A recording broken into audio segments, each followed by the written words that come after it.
Bonsoir à tous pour le quatrième épisode de Gear Express. Et ce soir, on a un invité exceptionnel, on a C'est moi, Robin Le Tocaille.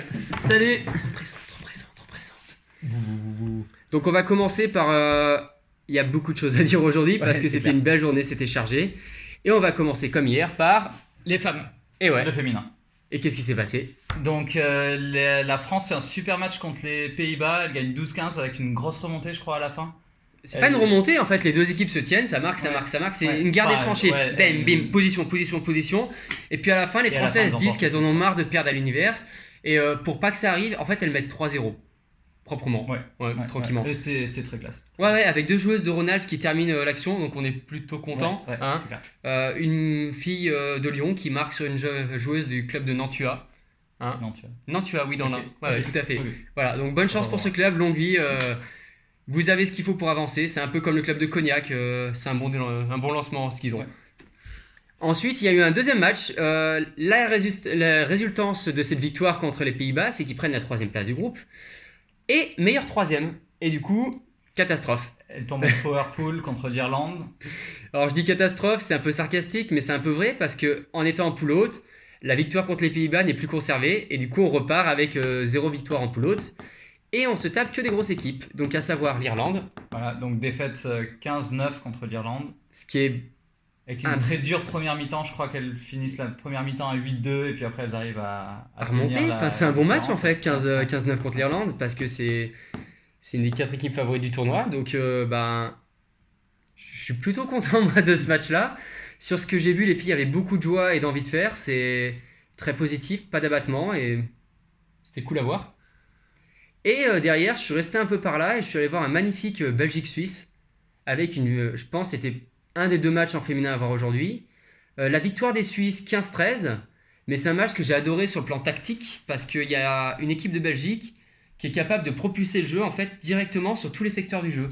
Ils ont Célis, l'ancienne lyonnaise, qui a une grosse potentialité de bras et qui peut expédier le disque où elle veut, mais qui n'aime pas jouer court. Et à côté de ça, ils ont d'autres handlers qui adorent le jeu court et le mouvement.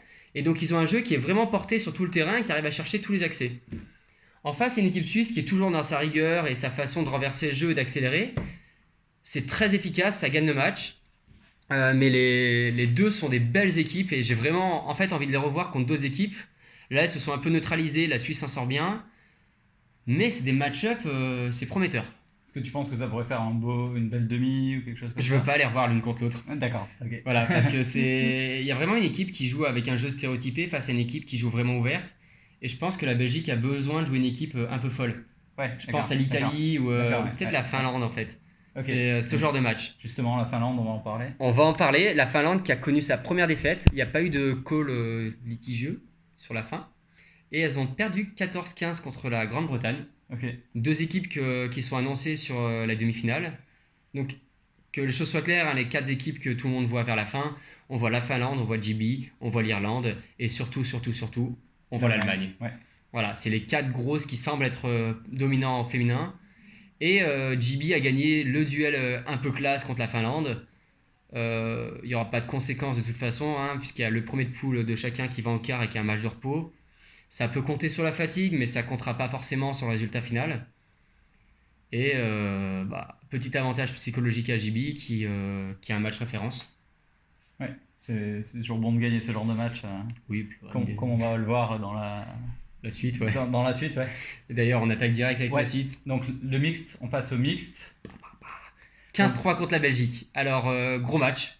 Je l'ai pas vu, mais je te Ah ouais, laisse, c'est un je te laisse gros raconter. match. En fait, en 30 minutes, il y avait 8-2, la mi-temps était pliée. Et puis, deuxième mi-temps, ils remettent un 7-1. Donc, ce qui est beau, c'est le travail en fait. Il y avait une vraie volonté de travailler, d'avancer. Il coûte cher le match parce qu'il y a Sullivan qui se blesse à l'épaule. Il a passé la journée strappé. Et on C'est sait pas un peu grave. si, ouais, on C'est sait pas s'il y a grave, bien. mais c'est peut-être grave. Ce qui est grave, c'est que il va pas en avoir pour 3-4 semaines, mais ça va le pénaliser peut-être sur la semaine et ça peut augmenter les risques de blessure. Donc on a un joueur affaibli qui a été reposé aujourd'hui pour pas utiliser son bras. Il va récupérer, il va peut-être jouer dès demain. On espère que ce sera pas nécessaire, mais en tout cas, faut pas tout de suite tirer sur le bras parce que sinon on va le perdre cette semaine. Ouais. On a derrière eu un autre match qui était beaucoup plus intéressant, sans manquer de respect à la Belgique qui a fait un match correct, mais qui était beaucoup moins rapide et armé. Voilà, c'est plus qu'intéressant, quoi. C'était l'apothéose, quoi. C'était Le match qu'on voulait voir. Ouais, c'était le match qu'on voulait voir. Et le match qui nous met en confiance avec cette équipe de France Mix dans laquelle on avait beaucoup d'espoir. Alors, au début de la première mi-temps, ils nous ont pas vraiment mis en confiance parce qu'ils sont menés 8-4 à la mi-temps par l'Italie, qui était annoncée comme une équipe faible. Parce que l'Italie, mais à coup pas, hein, mais l'Italie n'a jamais été bonne en mixte. Je les ai vus jouer contre la Slovénie, ils étaient pas bons. Je les ai vus jouer contre leur deuxième match, je sais même plus contre qui c'était. Ils étaient pas bons. Ils ont gagné, c'est pas le problème, mais ils étaient pas bons. Ils n'arrivaient pas à développer leur jeu. Et là, ils ont quand même une équipe qui est surprenante, qui est très physique, très rapide, je trouve. ils récupèrent 4 joueurs vice-champions du monde du 24 de la génération Sydney qui se connaissent. Vous verrez le mec tout frisé. Ouais, C'est justement, un beau match-up. C'est C'est pas mal, c'est assez intéressant ce qu'ils proposent. Donc, Et on peut être content d'avoir des joueurs du mix très physiques. on en était donc à la mi-temps à 8-4. On reprend la deuxième mi-temps. Ils sont menés 10-4. Et là, je crois que c'est à ce moment-là que tu arrives. Ah non, moi j'arrive j'arrive à 8-3. Hein. Ok, d'accord. J'ai vu ça, j'ai fait faut être là. Et donc en fait, ce qui se passe, c'est assez dingue. Tu as l'équipe de France qui se calme. C'est respiration, on redescend d'un cran. Et ils commencent à poser leur jeu. Donc là, fini les petites glissades, les petites passes par terre comme ils se plaignaient d'avoir eu en première mi-temps. On arrête d'attaquer la zone avec la vitesse des Italiens, on attaque la zone avec la rigueur des Allemands. Et donc on est là, on redouble, on fait la passe, on passe dessus. Il y a une faute, on dit faute. Et si en face le gars fait « Ma quelle falta !» et qui s'énerve, vraiment, ça s'est passé comme ça. C'est pas grave, les Français ils étaient là, ils font « Hey, oh !» et puis c'était fini. Donc pas mal de sang-froid là-dessus, c'est beau à voir. On rentre un petit peu dans leur jeu au niveau d'énervement, mais ils avaient sur leur sideline un joueur qui était blessé et qui avait une capacité à parler dépassant son niveau de jeu. Et c'était un très bon joueur. Ok, d'accord. Et du coup, les Français sont restés plutôt calmes. Ils gagnent le match en revenant. Ils marquent. En face, ça s'énerve. Et je pense que les Italiens perdent en s'énervant. Parce que du coup, ils mettent beaucoup d'influx nerveux là-dedans qui n'ont plus après sur leurs actions et plus de sang dans la tête. Ouais. Donc, victoire de la France 14-12 du coup, au final. Ouais, avec un 3-0 à la fin qui... non, un 4-1, mais qui fait du bien moralement parce que c'est loin, ils sont les piochis, ils sont allés chercher. Ouais. Et il y a un vrai travail de tout le groupe avec beaucoup de travail de la sideline. J'ai vu des remplaçants extrêmement impliqués. Et c'est rare de voir des remplaçants autant impliqués dans une équipe. C'est rare de les voir aussi... De voir une équipe aussi soudée, c'est quand même assez rare. Ils étaient vraiment touchés par le fait de perdre. Et ils ont travaillé dans le sens de l'équipe et... c'est un bon casting de remplaçants. Je sais pas si ça plaît comme phrase, mais... non, mais on sent que le groupe est vraiment soudé jusqu'aux remplaçants. Et ce match, il va servir. C'est un match référence. Il y a de la difficulté, de l'adversité. Ils sont remontés. Mentalement, ça va les aider. S'il y a un massif comeback à faire, dans la tête, ils vont piocher. Ils vont faire « Putain, on l'a fait contre l'Italie, on peut le refaire, quoi. » Et c'est bien. Et puis ils ont pas commencé à déjouer ou des choses comme ça, malgré le fait qu'ils étaient... les derniers points, même quand ils étaient repassés devant, ils étaient toujours monstrueux avec des énormes lancers, puis des énormes catchs. Puis débrief du coach italien, ils sont fiers en fait. Les Italiens sont fiers de ce match, ils sont fiers de perdre que d'un point contre la France. Et ils sont fiers de leur perf. Donc le coach italien, on va pas se leurrer, hein, l'objectif c'est 2020. Le groupe italien a recommencé le projet cette année. Et moi, c'est ce que j'ai vu le plus intéressant dans une équipe mixte italienne depuis que je vois ça, donc depuis 2009, et c'est très fort. On glisse après sur les autres match-ups qu'il y a eu. Il y a eu un extrêmement intéressant Danemark-Russie. Donc la Russie qui avait tapé les Allemands 15-10 dans l'arena. Ils se sont fait battre. Ils sont donnés favoris par certaines personnes dans la catégorie mixte, donc ils sont quand même parmi les... Oui, on les voyait hier, on les annonçait favoris, et ils peuvent gagner. Enfin vraiment, c'est une équipe qui peut gagner, mais ils perdent 14-9 contre le Danemark. Et je crois qu'il y a eu un spirit timeout pendant le match, mais je sais pas. Il n'est pas explicable. En fait, le spirit timeout, c'est une sideline qui est trop collant, c'est de la communication qui passe mal, avec une volonté de pas vraiment écouter, mais il y a rien de gravissime. Il y a du spirit timeout parce que on a deux nations à qui on a reproché du spirit parfois et qui veulent bien faire. C'est, disons, un spirit timeout de remise à plat, sans animosité. Et surtout, les deux équipes, elles sont envoyées des contacts, mais dans tous les sens, mais pas du contact méchant, le vrai contact de sport de haut niveau, où les joueurs sautent, s'engagent, se tamponnent en l'air en allant tous les deux jouer le disque, sans risque de blessure, et sans joueur qui va faire le mauvais call derrière pour ralentir le jeu. de l'acceptation des joueurs qui se tapent dans la main, qui se félicitent, et du respect. C'est beau. Slovénie. Ouais. Donc ça, vas-y, c'est toi qui La Slovénie, qu'on voyait très fort dans le groupe, qu'on voyait deuxième, a perdu contre la Norvège 15-9, et derrière est allé battre la Belgique. Donc j'ai découvert ce résultat il y a 20 minutes, et du coup ils offrent une petite triangulaire dans la poule de la France pour la 3e place, entre la Norvège, la Slovénie et puis justement la Belgique. Donc on ne sait pas trop comment ça va tourner, mais c'est plutôt intéressant à voir. Et normalement, la défaite de la Slovénie contre la Norvège devrait les mettre derniers. Mais oui, enfin, première victoire sur un championnat d'Europe en fait.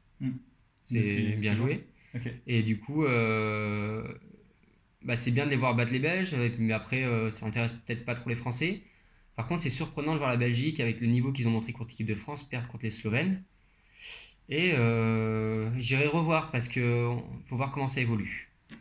L'Open? Ouais, on passe à l'Open. Donc 2 matchs pour l'équipe de France. Un très bien géré apparemment contre la Suède. Un chef-d'œuvre en fait. Ils sont rentrés dedans physiquement. Je suis arrivé à la mi-temps avec un score de 9-5 ou 9-6. Tout de suite, je vais voir JS, je prends l'information et JS qui me fait ils jouent sur 4 joueurs, ils tiendront pas le match. Et qu'est-ce qui se passe? Ils ont continué à jouer sur 4 joueurs et ils n'ont pas tenu le match. Il y avait vraiment une impossibilité pour le reste des autres joueurs de proposer quelque chose. Ils ont resserré sur certains joueurs et ils ont pioché et ils perdent 15-7 avec une équipe de France qui était en rouleau compresseur, pam, et qui mettait tellement de rythme. Ouais, qu'ils n'ont pas pu tenir. Match d'après, la Finlande, donc on s'attend à la même chose. On arrive à la mi-temps, c'est le même score que le match contre la Suède.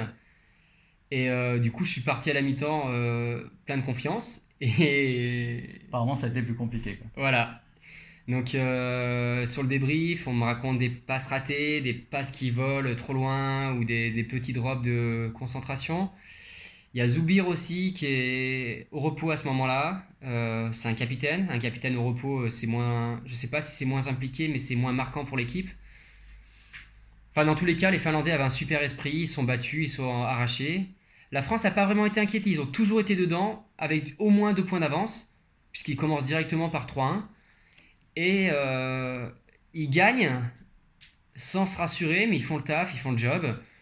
On retiendra rien de ce match à part le bon esprit des Finlandais. Juste, les Français ont gagné un match qui était compliqué. Et ils auraient pu se le rendre facile, mais ils n'ont pas réussi parce que peut-être en face, il y avait ce qu'il fallait pour résister. Ouais. Mais ils font le taf, quoi. Enfin, Ils gagnent tous leurs matchs, on va pas non plus, on va pas faire la pile bouche, c'est quoi. clair. Enfin, ils s'affirment. Et c'est intéressant à voir. Et puis de l'autre côté, il y a la Suède qui a fait un super match contre la Suisse, donc ils gagnent de 1 ou 2 points. Les Suédois étaient bons, donc ils ont vraiment écrasé une équipe qui était solide. Donc ça récompense la performance de ce matin davantage. Peut-être que c'est ce matin où ils ont été particulièrement bons et contre la Finlande, ils ont joué à leur niveau. On verra en fin de tournoi, mais pour le moment, moi j'espère que c'est plutôt le contraire et que contre la Suède, ils ont fait un match à leur niveau et qu'ils ont été faibles contre la Finlande. Mais dans tous les cas, ça gagne et ça passe. Bon, super. Maintenant, il faut surveiller l'évolution physique de toutes les équipes de France, puisqu'il y a 3 équipes de France qui ont fait une prépa physique. On arrive en milieu de tournoi, 3 jours sous le soleil, dont 2 jours de compète. Les 2 jours qui arrivent vont être clés sur la récupération, la façon d'entretenir le corps. Et la fin de tournoi va dépendre de ça. Est-ce qu'on verra peut-être après s'ils auront des jours un peu plus reposants avec qu'un seul. Il fera plus frais. Ouais. On va perdre 2-3 Ok. degrés, mais il fera Ok, ça va faire du pas bien. beaucoup plus frais. Ça va taper au niveau de l'UV pareil. Donc il faut voir, oui, ils doivent, enfin ils savent le faire. On prend l'équipe biche de Royan, ils ont cette expérience de gérer la chaleur. Et juste, il faut qu'ils y pensent. Et vraiment, les gars, pensez-y. C'est pas juste boire de l'eau. Hein. On va parler des trucs plus marrants. Donc déjà, on va parler de la petite anecdote. Là, la petite anecdote. Le Danemark qui joue contre la Russie. Et au moment où on arrive à 13-9, que c'est le point de la victoire pour le Danemark. Les jets d'eau. Les jets d'eau qui se démordent sur le terrain. Donc là, on a Oderman qui maintenant est élu à l'EF, qui arrive, qui fait bon, on va sur le terrain d'à côté. À ce moment-là, il se passe 5 minutes d'interruption. Hein. On va sur le terrain d'à côté. Sur le terrain d'à côté, ils se mettent en marche. Du coup, il y a les Finlandais qui essayent de faire les Danois qui essayent de faire un mur avec les Finlandais de banc pour essayer de bloquer. Ça ne marche pas, puisqu'il y en a d'autres qui apparaissent ailleurs. Du coup, ils sont allés sur un autre terrain et sur le terrain, il y a eu 1 point. Énorme point du Danemark d'ailleurs, qui gagne le match là-dessus et les Russes sont dégoûtés, mais c'était un beau match. Avec quelques turnovers, mais des très beaux plays, des belles longues, des belles Oui, et défenses. puis ça turn sur des points travaillés. C'est pas des oh mon dieu, qu'est-ce que je vais faire et une passe jetée, c'est bossé. Maintenant, on va attaquer le sujet plus touchy de Zoltan.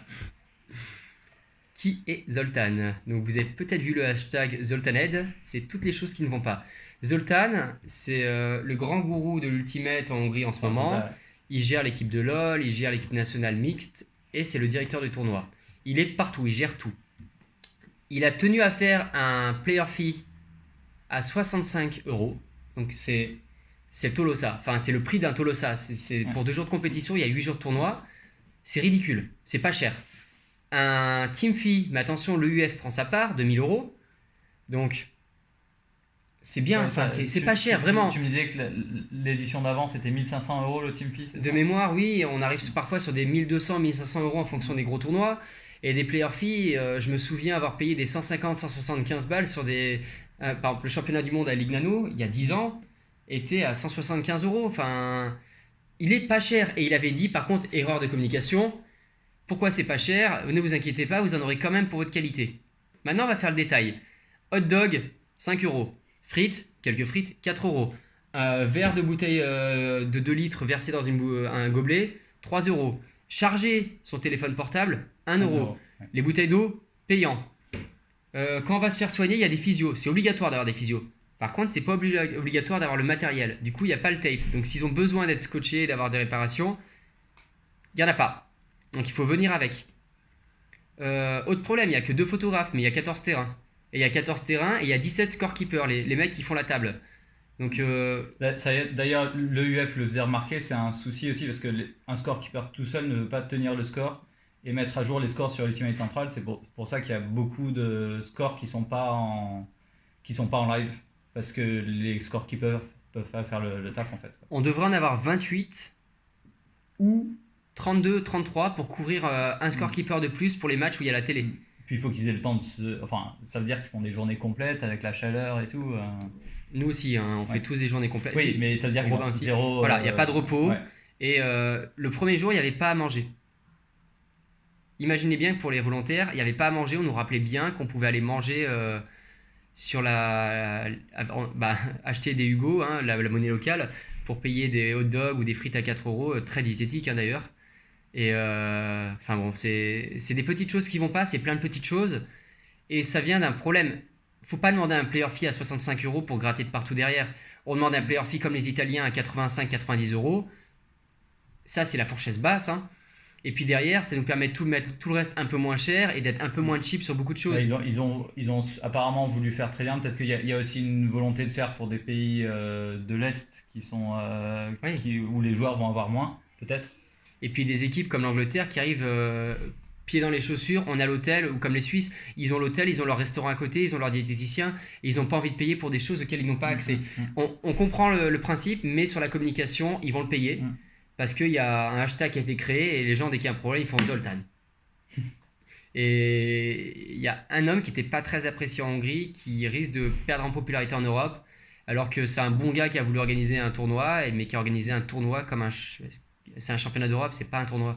Pour montrer à quel point il veut tout faire, donc c'est vrai qu'il est quand même directeur de tournoi sur un tournoi qui dure une semaine, enfin avec les meilleures équipes européennes, etc. Il est coach d'une équipe, donc sur le match d'ouverture, il coachait la seule équipe hongroise. Et ce que tu faisais remarquer, c'est lui qui tient la caisse.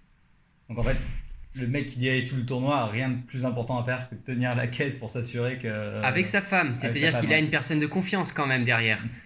Et autre chose, l'équipe mixte hongroise est réquisitionnée pour faire du volontariat. Ils remplissent des bidons d'eau pour les joueurs des autres équipes. Ils vont à l'hôtel le soir, ils sont en train de préparer plein de choses pour le lendemain. Et c'est eux qui amènent les scorekeepers ou des choses comme ça. Ils amènent à manger ou à boire à d'autres volontaires. C'est-à-dire qu'ils n'ont pas de temps de récupération. C'était déjà pas l'équipe la plus brillante. Ils manquent d'expérience, ils sont jeunes et ils n'ont pas beaucoup de frisbee. Et en plus, ils ont tout ça à gérer. Donc physiquement, ça va être d'une difficulté pour eux, ça va être impossible à gérer. Donc, c'est pas les meilleures conditions. Bon courage à la Hongrie. Et c'est dur. Enfin voilà, vous voulez bien faire, on en a conscience. Vous vous êtes raté sur certains trucs. Courage. Ouais. Essayez de rendre ça le plus propre possible. Maintenant, c'est votre image et courage. Programme de demain. Ouais. Donc demain, ça commence tôt, à 9h15, avec la France mixte qui joue la Norvège. Donc c'est le dernier match de leur poule. Bon, apparemment, il n'y a pas trop de...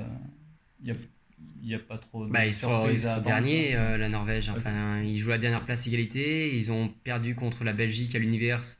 Ils ont battu les Slovènes. Ils ont 2-3 grandes tours de contrôle. Faut voir comment neutraliser ça, mais il n'y a pas de jeu.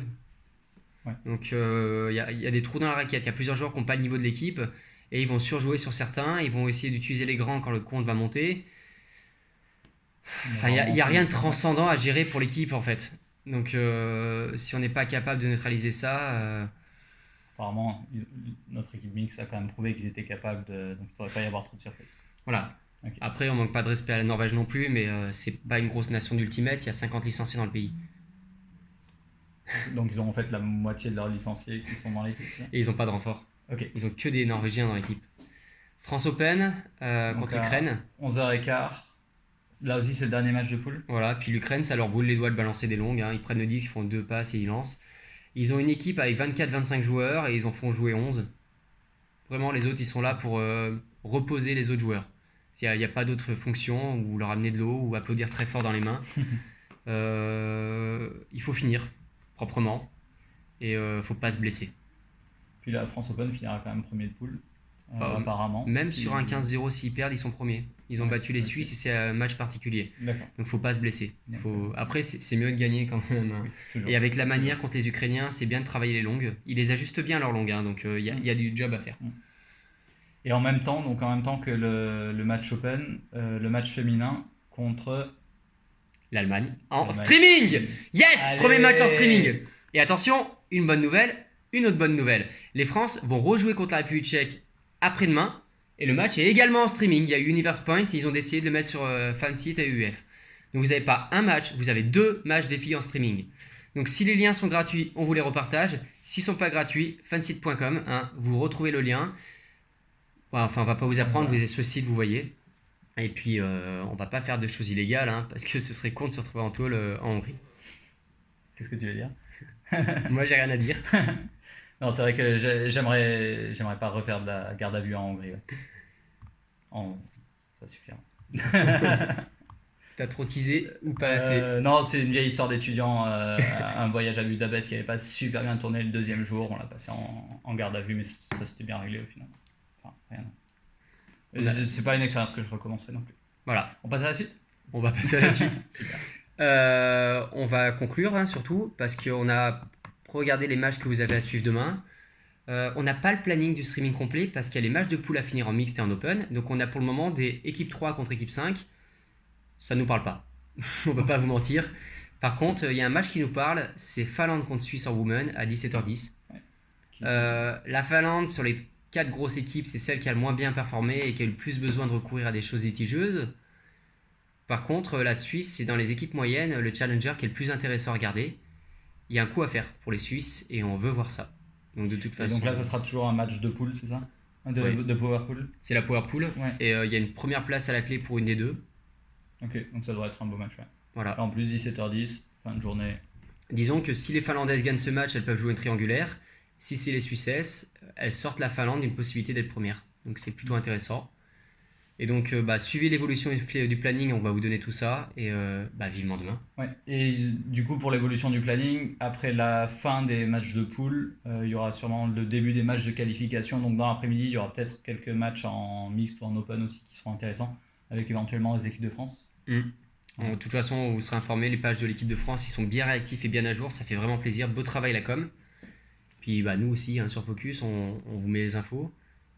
Et puis il y a Robin qui a puis ses on se chaussures retrouve, aussi, tu nous as pas parlé. Ça se passe Ouais, bien. non, ça se passe très bien, ça se passe super bien. Mais moi, je suis super content parce qu'ils nous ont mis sur une sorte de terrain indoor en synthétique. Donc les joueurs peuvent venir et tester directement les chaussures ils peuvent aller courir et tout. Donc non, là-dessus, on est assez bien, on est à long. Je suis Et au vachement niveau content. du stock, Au niveau du stock, ça se vide. Voilà, j'espère qu'il en reste. Enfin, non, j'espère qu'il n'en restera pas à la fin, mais. on a besoin de Il en place, restera et il y jusqu'au a, bout, ouais. il y a Voilà, plein de c'est choses à ramener. Par exemple, il y a des tentes qui ont pété ou des. Bon, on va pas s'étendre sur les choses où il n'y a pas de chance. Ouais. Allez, merci à tous. On se Merci à revoit demain. tous. À bientôt. Salut. Ciao.